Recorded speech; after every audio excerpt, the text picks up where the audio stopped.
பிரியமான சகோதர சகோதரிகளே, இன்றைய நாளிலே இந்த அன்றாட உணவு நிகழ்ச்சியிலே உங்கள் அனைவரும் சந்திப்பதிலே பெருமகிழ்ச்சி அடைகிறேன். இன்றைய நாளுடைய இறை வார்த்தையை நாம் நிறைய இடங்களில் கேட்டிருக்கிறோம், நிறைய திருப்பலியிலே வாசித்திருக்கிறோம், படித்திருக்கிறோம். தனிப்பட்ட விதத்தில் அதை இன்னும் கொஞ்சம் ஆழப்படுத்த நான் உங்களுக்கு ஆசைப்படுகிறேன். இன்றைய நாளில் விதைப்பவர் ஓமையில் நாம் 2 காரியங்களை மனதில் வைத்து கொள்ள வேண்டும். 1 விதைக்கிற விதை, 2 நிலம். இதை நாம் சற்று ஆழப்படுத்தினால் நம்முடைய வாழ்வு மாறும் என்பதிலே எந்த மாற்று கருத்தும் இல்லை. 1 பார்க்கிறோம், விதை. இங்கே இறை வார்த்தையை பற்றி பேசுகிறார்கள். இறை வார்த்தை பல நிலங்களிலே விழுகிறது, பல இடங்களிலே விழுகிறது.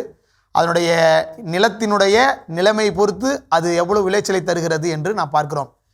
4 நிலங்கள் இருக்கிறது, அதில் நல்ல நிலம் ஒன்று இருக்கிறது. நல்ல நிலத்திலே வேறுபாடுகள் உண்டு. 30, 60, 100 என்று அதிலே நிறைய வேறுபாடுகள் இருக்கிறது.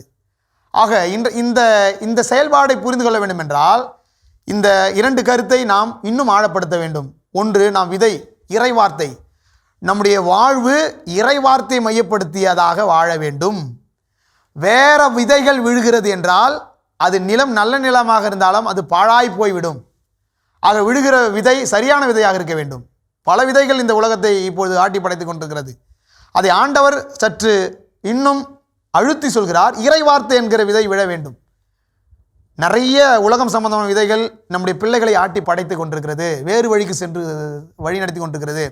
ஆக நிலம் நன்றாக இருந்தாலும் கூட, நிலம் பண்படுத்தி வைத்திருந்தாலும் கூட விழுகிற விதை சரியாக இருக்க வேண்டும்.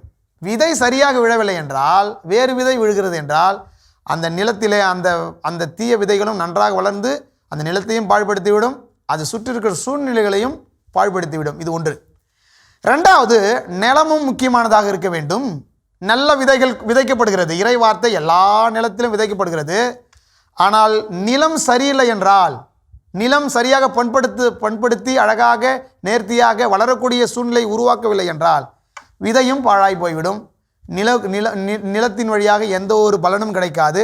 அதை சுற்றி இருக்கிற சூழ்நிலைகளும் மாறும் என்பது இன்றைய நாளில் புரிந்து கொள்ள வேண்டும். ஆக 2 முக்கியம், விதையும் முக்கியம், நிலமும் முக்கியம். விழுகிற விதை சரியானது விதையாக நாம் ஏற்றுக்கொள்ள வேண்டும்.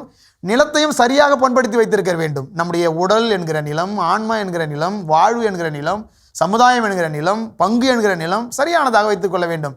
இது சரியாக இல்லை என்றால், என்னதான் இறைவார்த்தை கொடுத்தாலும், என்னதான் பிரசங்கியாளரை அழைத்தாலும் கூட நிலம் சரியில்லை என்றால், நிலத்தை சரியாக பண்படுத்தி வைக்கவில்லை என்றால் விழுகிற விதை வேஸ்ட். ஆக கொடுக்கிற விதையும் சரியானதாக இருக்க வேண்டும். நிலம் நன்றாக இருக்கிறது, ஆனால் கொடுக்கிறவர்களும் சரியாக இருக்க வேண்டும். ஆக விதையும் முக்கியம், நிலமும் முக்கியம். 2மே மிகவும் ஆழமாய் நாம் சிந்திக்க வேண்டும். அதைத்தான் இயேசு கிறிஸ்து மையப்படுத்துகிறார். ஆகவே நல்ல நிலத்தில் கூட, நான் முதலில் சொன்னது போல, நல்ல நிலத்தில் கூட நிறைய வேறுபாடுகள் இருக்கிறது.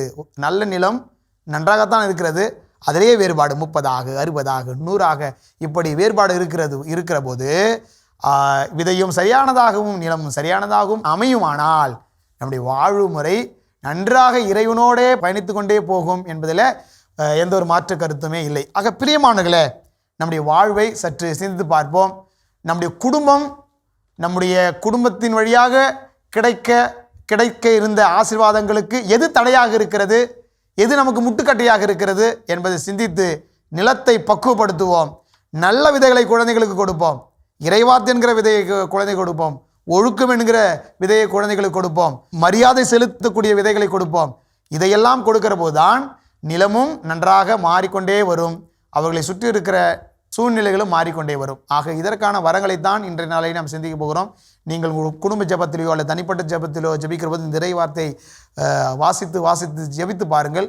உங்களுக்கு நிறைய ஆசீர்வாதங்களை ஆண்டவர் கொடுத்து கொண்டே இருப்பார். ஆக தொடர்ந்து ஜெபிக்கிறேன், நீங்களும் ஜெபியுங்கள். இந்த நல்ல விதை இறை வார்த்தையையும் நல்ல நிலமாக உங்களையும் மாற்றிக்கொள்ள இறைவன் உங்களை பண்படுத்த தொடர்ந்து மண்டாடுவோம், தொடர்ந்து ஜெபிப்போம். இறைவன் உங்களை ஆசீர்வதிப்பாராக. இயேசுவுக்கே புகழ், இயேசுவுக்கே நன்றி. மரியே வாழ்க.